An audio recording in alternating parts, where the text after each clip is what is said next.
আসসালামু আলাইকুম এভরিওয়ান। আজ আপনাদের সাথে দুঃখের কথা বলবো। আজকে ভালো কথা বলতে পারতেছি না। খুব কষ্টদায়ক একটা ভিডিও দেখলাম। ইউটিউবে দেখলেই শুধু নিউজ দেখি আহারে মানুষ, আমরা দিন দিন মানুষরা কী করে জানোয়ার হয়ে যাচ্ছে বুঝতেছি না। বুঝতে পারছেন? আমরা মানুষ এত দিন দিন জানোয়ার হচ্ছে কীভাবে? আমরা মানুষ নামে একটা জানোয়ার। পাবনা শহরে 6 বছর একটা সোয়াইব নামের একটা 6 বছরের বাচ্চাকে তার পরিচিত লোক একজন কিডন্যাপ করে তাকে বিস্কুট দিবার আশায়। তো বাচ্চারা তো আপনারা জানেন, কেউ যদি একটা বিস্কুট দেয় বাচ্চারা চলে যায়, অপরিচিত লোক হলেও চলে যায়। আর এটা যদি কোনো পরিচিত লোক হয়, আশেপাশের লোক, তো বাচ্চারা তো আরও যাবে তার সাথে। ওই ছেলেটাকে কিডন্যাপ করে নিয়ে যায়, নেওয়ার পরে তাকে মারধর করে, তাকে খেতে দেয় না। তার শরীরের মাঝে যে কয়লের আগুন দিয়ে জ্বালা দিচ্ছে, তার শরীরে সিগারেট দিয়ে ছেঁকা দিচ্ছে, সে খেতে চাইলে খাবার দেয় না, ওই জন্য তাকে ছেঁকা দিচ্ছে এগুলোর জন্য, তাকে দিয়ে পরে ভিক্ষা করাইছে। বুঝি না, আমরা মানুষরা দিন তো পশু হচ্ছে কিভাবে? আমরা একটা 6 বছরের বাচ্চার সাথে এটা করতে পারি? দেখেন বাচ্চারা কত কষ্ট পাইছে। শুধু 6 বছর কেন, কারোর সাথে এগুলো করা উচিত না। আসলে তো একটা বাচ্চা মানুষ, কতটা তার শরীর প্রতি কি গেছে, কি বলবো। আসলে এগুলো কেন হচ্ছে জানেন? আমাদের বাংলাদেশের এই যে আইন নাই, ঠিক আছে? যদি আমাদের বাংলাদেশে আইন কানুন থাকতো তাহলে মানুষ কখনো এগুলো হতো না। কারণ আমাদের বাংলাদেশের মানুষ জানে কাউকে ধরলে কয়দিন পিটাবে, রিমান্ডে দিবে, তারপর তাকে চালান করে দিবে, তারপর 2-3 মাস পরে তাকে জামিনে বাইরে দিবে, সে আবার খোলা আকাশে নিচে মুক্ত হয়ে ঘুরবে, বুঝছেন? এই জন্য আমাদের বাংলাদেশের মানুষ কেউ কাউকে ভয় পায় না।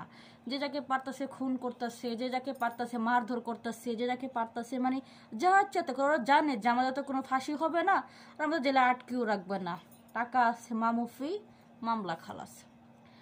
তো কবে আমাদের দেশের জঙ্গলি থেকে আমরা মুক্তি পাবো? আমরা আসলে ছোটবেলাকে শুনতাম ইসলামের দিকে শয়তান না কিছু, কিন্তু আসলে আমরা ইসলামের দিকে শয়তান দেখি না। আমার কাছে মনে হয় আমাদের আশেপাশে যারা আছে প্রত্যেকটা এক একটা শয়তান রূপে মানুষ আমরা ভাস করি।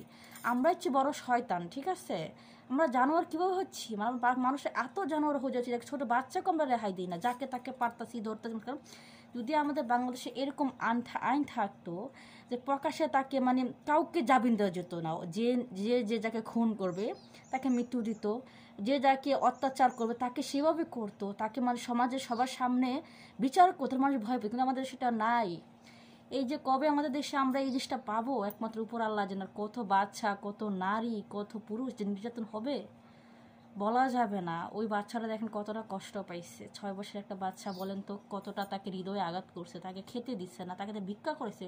কতটা আমরা মানুষ নামে জানোয়ার। আর এগুলো দেখবেন 2 দিন পরে জামিনে বের হইয়া খোলা আকাশের নিচে বুক টান টান করে হাঁটবে, লজ্জার তো থাকবেই না। কারণ এটা টাকার কাছে আমরা হেরে যাই। আমরা বাংলাদেশে বাঙালির এতটা টাকা দিলে সব শেষ, কোনো বিচার নাই ভাই। বিচার নাই দেখে আজ আমাদের এই অবস্থা। যাক, আপনারা আপনাদের বাচ্চাদেরকে সাবধানে রাখবেন। আত্মীয় হোক, পাড়াপড়শি হোক, কারো কাছে কিছুতে খায় না, কারো পিছনে যায় না। মানুষ আজকে টাকার লোভে নেশায় এতটা খারাপ হইছে, হৃদয় বলতে কিছুই নাই। টাকা দিলে মানুষ সব কিছু করতে পারে। তো আপনাদের ফ্যামিলিকে সেভে রাখবেন, বাচ্চা কাচ্চাদেরকে, আর ওদেরকে সবসময় এটা থেকে দূরে রাখবেন। বলবেন যে আত্মীয় স্বজন হোক, পরিচিত কারোর সাথে যাবে না, কারোর কাছ থেকে কিছু নেবেও না। কারণ কে কখন কোন ঘটনা ঘটায় বলে ভাই কেউ বলতে পারবে। যাক, বাচ্চাটা বেঁচে আছে, আলহামদুলিল্লাহ। আল্লাহর কাছে এটাই আমি শুকরিয়া যে বাচ্চাটা ফিরে আসছে মা বাবার কোলে। কতটা যন্ত্রণা পাইছে, ঠিক যাক, তার হৃদয়ের তো সে তার মা বাবার কাছে ফিরে আসছে, মা বাবা তাকে পেয়েছে, তার বেঁচে আসছে। যদি মেরে ফেলতো তো কী হতো বলতেন? কিছু করা থাকতো না। আমার ভিডিওটা দেখবেন, আমি আর কিছু বলতে পারতেছি না, আমার হৃদয়ে কষ্ট লাগতেছে ভিডিওটা দেখার পরে। আল্লাহ হাফেজ।